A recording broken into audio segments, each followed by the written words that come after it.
Assalamualaikum warahmatullahi wabarakatuh. Kami dari kelompok 4 akan membahas materi tentang Albert Bandura yang terkenal dengan eksperimennya yaitu Bobodol. Saya sendiri, Vida Fitria, selaku moderator. Sebelum menuju ke pembahasan, saya akan memperkenalkan rekan anggota kelompok kami.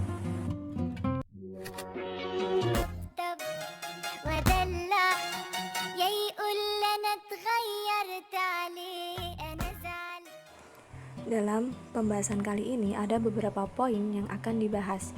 Yang pertama adalah latar belakang tokoh atau biografi Albert Bandura. Yang kedua, teori pembelajaran sosial. Dan ketiga, teori peniruan atau modeling. Yang keempat, unsur-unsur teori peniruan. Yang kelima, ciri-ciri teori peniruan. Yang keenam, eksperimen yang terkenal yaitu Bobodol. Yang ketujuh, jenis-jenis teori peniruan. Yang terakhir adalah kelemahan dan kelebihan.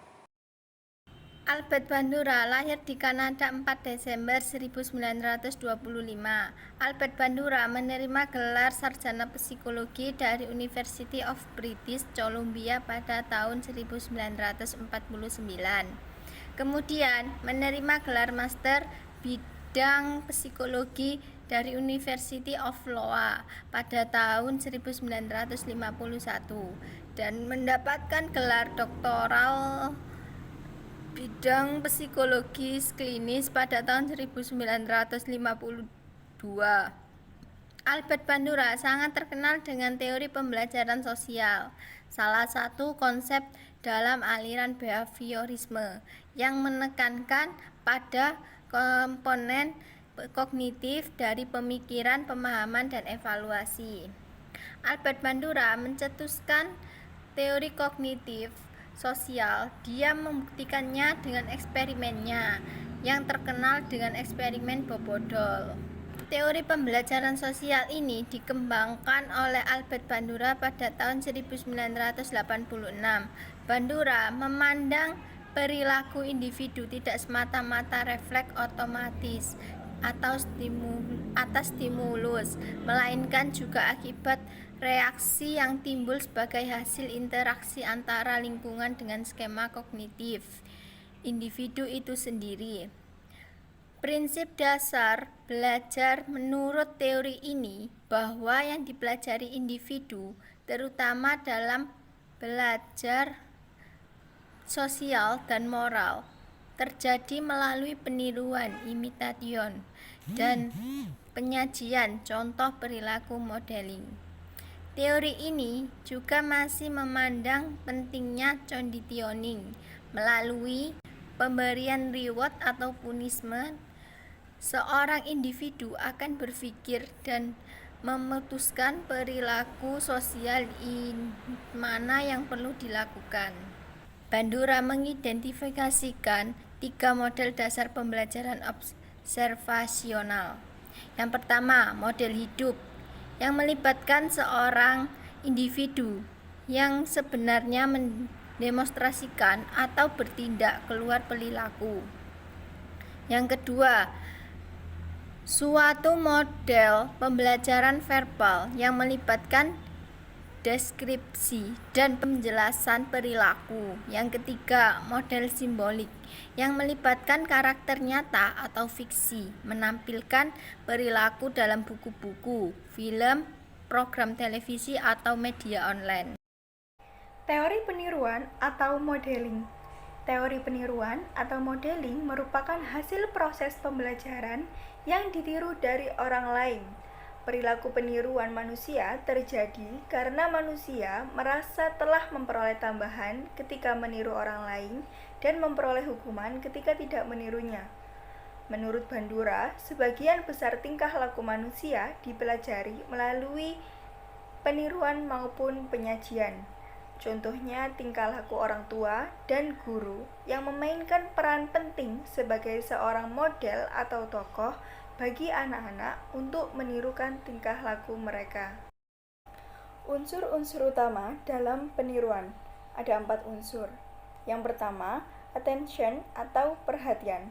Yang dimaksud yaitu subjek harus memperhatikan tingkah laku model untuk dapat mempelajarinya. Subjek memberi perhatian tertuju kepada nilai, sikap, dan lain-lain yang dimilikinya. Unsur yang kedua yaitu mengingat atau retention. Yang dimaksud yaitu subjek yang memperhatikan harus merekam peristiwa tersebut dalam sistem ingatannya. Ini memperbolehkan subjek untuk melakukan peristiwa itu kelak, bila diperlukan ataupun diinginkan. Kemampuan untuk menyimpan informasi merupakan hal yang penting untuk proses belajar. Unsur yang ketiga yaitu reproduksi gerak atau reproduction. Yang dimaksud yaitu setelah mengetahui atau mempelajari sesuatu tingkah laku, subjek dapat menunjukkan kemampuannya atau menghasilkan apa yang telah dilihatnya atau apa yang telah direkam dalam otaknya dalam bentuk tingkah laku. Unsur yang terakhir yaitu motivasi. Motivasi juga penting dalam pemodelan Albert Bandura, karena ia adalah penggerak individu untuk terus melakukan sesuatu.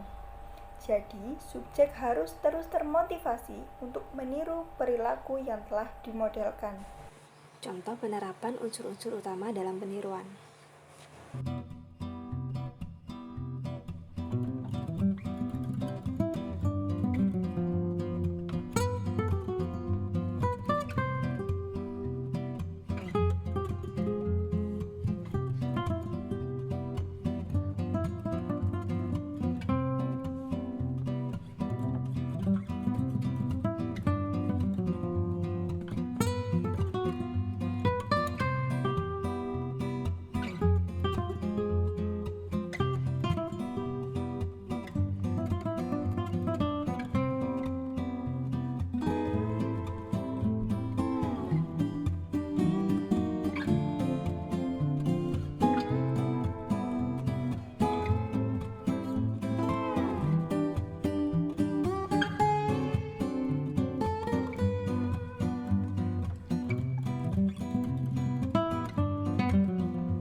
Baik, untuk ciri-ciri teori Bandura sendiri pada poin pertama, yaitu unsur pembelajaran utama ialah perhatian dan peniruan. Maksudnya di sini adalah contohnya seorang balita yang berumur 2-3 tahun akan mendapatkan perhatian lebih dari orang-orang dewasa yang ada di sekitarnya. Misalnya saja dia menumpahkan air minum, lalu ibunya selaku orang dewasa ini memberikan perhatian lebih dengan memindahkan dia ke tempat yang lebih aman.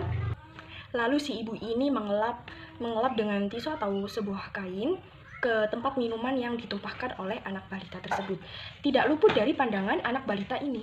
Ia memperhatikan perilaku yang dilakukan oleh ibunya itu yang menjadikan peniruan yang akan dilakukan oleh si anak balita ini jika menumpahkan air minum di kemudian hari. Pada poin kedua sendiri, yaitu tingkah laku, model boleh dipelajari melalui bahasa, teladan, dan lain. Jadi di sini kita bisa mempelajari tingkah laku seseorang melalui bahasa, etika berbicara yang ia bicarakan, lalu tindakan, tingkah lakunya. Apa bisa dicontoh atau tidak bisa dicontoh, seperti itu. Untuk poin ketiga sendiri, yaitu pelajar meniru suatu kemampuan dari kecakapan yang didemonstrasikan guru sebagai model. Jadi di sini maksudnya kemampuan yang didemonstrasikan guru sebagai model tidak hanya melihat dari kemampuan belajar seseorang dari di lingkungan sekitar kita saja, tetapi di lingkungan sekolah juga termasuk guru.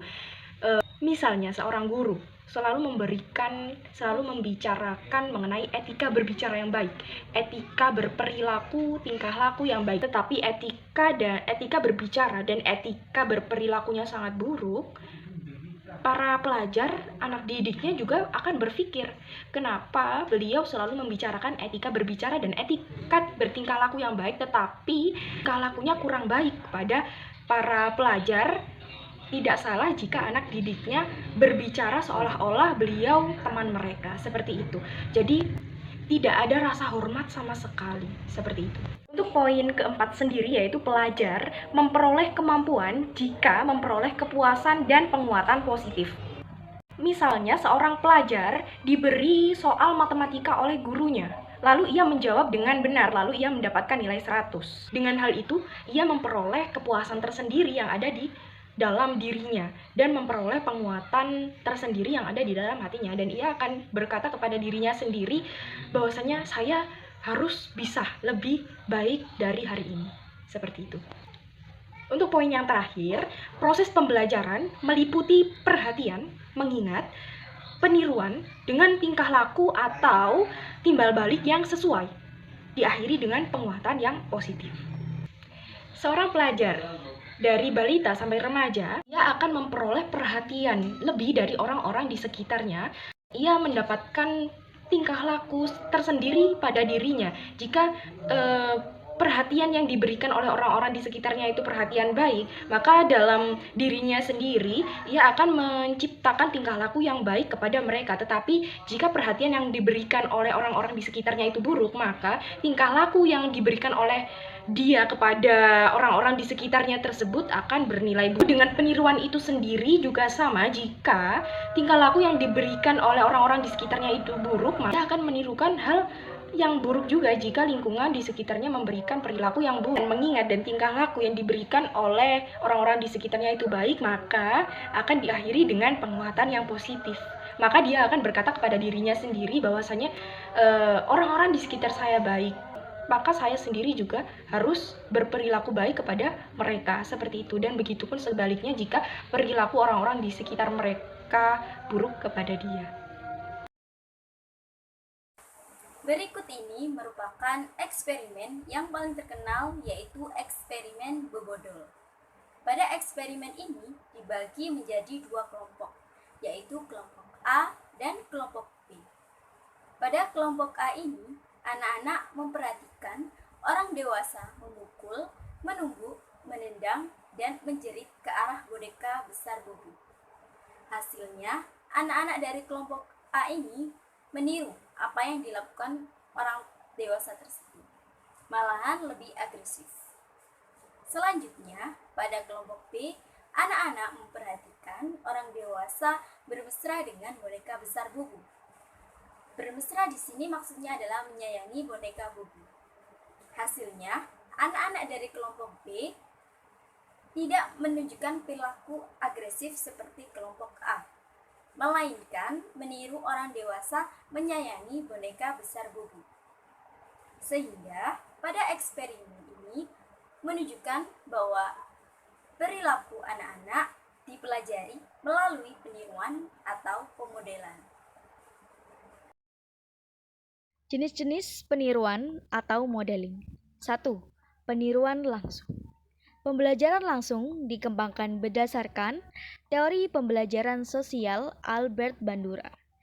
Ciri khas pembelajaran ini adalah adanya modeling, yaitu suatu fase di mana seseorang memodelkan atau mencontohkan sesuatu melalui demonstrasi bagaimana suatu keterampilan itu dilakukan. Meniru tingkah laku yang ditunjukkan oleh model melalui proses perhatian. Contoh, meniru gaya penyanyi yang disukai. 2. Peniruan tak langsung. Peniruan tak langsung adalah melalui imajinasi atau perhatian secara tidak langsung. Contoh, meniru watak yang dibaca dalam buku. Memperhatikan seseorang guru mengajarkan rekannya atau teman sejawat. 3. Peniruan gabungan. Peniruan jenis ini adalah dengan cara menggabungkan tingkah laku yang berlainan, yaitu peniruan langsung dan tidak langsung. Contoh, pelajar meniru gaya gurunya melukis dan cara mewarnai daripada buku yang dibacanya. 4. Peniruan sesaat atau seketika. Tingkah laku yang ditiru hanya sesuai untuk situasi tertentu saja. Contoh, meniru gaya pakaian di TV, tetapi tidak boleh dipakai di sekolah. 5. Peniruan berkelanjutan. Tingkah laku yang ditiru boleh ditunjukkan dalam situasi apapun. Contoh, pelajar meniru gaya bahasa gurunya. Kemudian kita akan membahas kelemahan dan kelebihan teori Albert Bandura. Yang pertama kita akan membahas kelemahannya terlebih dahulu. Kelemahan dari teori Albert Bandura ini yaitu teori pembelajaran sosial Bandura sangat sesuai jika diklasifikasikan dalam teori behavioristik. Ini karena teknik pemodelan Albert Bandura adalah mengenai peniruan tingkah laku dan ada kalanya cara peniruan tersebut memerlukan pengulangan dalam mendalami sesuatu yang ditiru. Selain itu juga, jika manusia belajar atau membentuk tingkah lakunya dengan hanya melalui peniruan atau modeling, sudah pasti terdapat sebagian individu yang menggunakan teori peniruan ini juga akan meniru tingkah laku yang negatif, termasuk perlakuan yang tidak diterima dalam masyarakat. Kemudian kelebihannya. Kelebihan dari teori Albert Bandura ini yaitu teori Albert Bandura lebih lengkap dibandingkan teori belajar sebelumnya, karena itu menekankan bahwa lingkungan dan perilaku seseorang dihubungkan melalui sistem kognitif orang tersebut. Bandura memandang tingkah laku manusia bukan semata-mata refleks atas stimulus, melainkan juga akibat reaksi yang timbul akibat interaksi antara lingkungan dengan kognitif manusia itu sendiri. Pendekatan teori belajar sosial ini lebih ditekankan pada perlunya conditioning atau pembiasaan merespon, dan imitation atau peniruan. Selain itu, pendekatan belajar sosial menekankan pentingnya penelitian empiris atau penelitian dengan adanya data-data lapangan sebagai sumber data utama seperti hasil wawancara dan observasi dalam mempelajari perkembangan anak-anak. Penelitian ini juga berfokus pada proses yang menjelaskan perkembangan anak-anak, faktor sosial dan kognitif. Dari pembahasan tadi dapat diambil beberapa kesimpulan, yaitu Bandura memandang tingkah laku manusia bukan semata-mata refleks atas stimulus respon, melainkan juga akibat reaksi yang timbul akibat interaksi antara lingkungan dengan skema kognitif manusia itu sendiri. Albert Bandura terkenal dengan teori pembelajaran sosial, salah satu konsep dalam aliran behaviorisme yang menekankan pada komponen kognitif dari pemikiran, pemahaman, dan evaluasi. Pendekatan teori belajar sosial ini lebih ditekankan pada perlunya conditioning atau pembiasaan merespon dan imitation atau peniruan. Selain itu, pendekatan belajar sosial menekankan pentingnya penelitian empiris dalam mempelajari perkembangan anak-anak. Penelitian ini berfokus pada proses yang menjelaskan perkembangan anak, faktor sosial, dan kognitif. Sekian dari kelompok kami. Apabila ada kritik, saran maupun tanggapan, dipersilakan. Dan maaf apabila ada salah kata. Wassalamualaikum warahmatullahi wabarakatuh.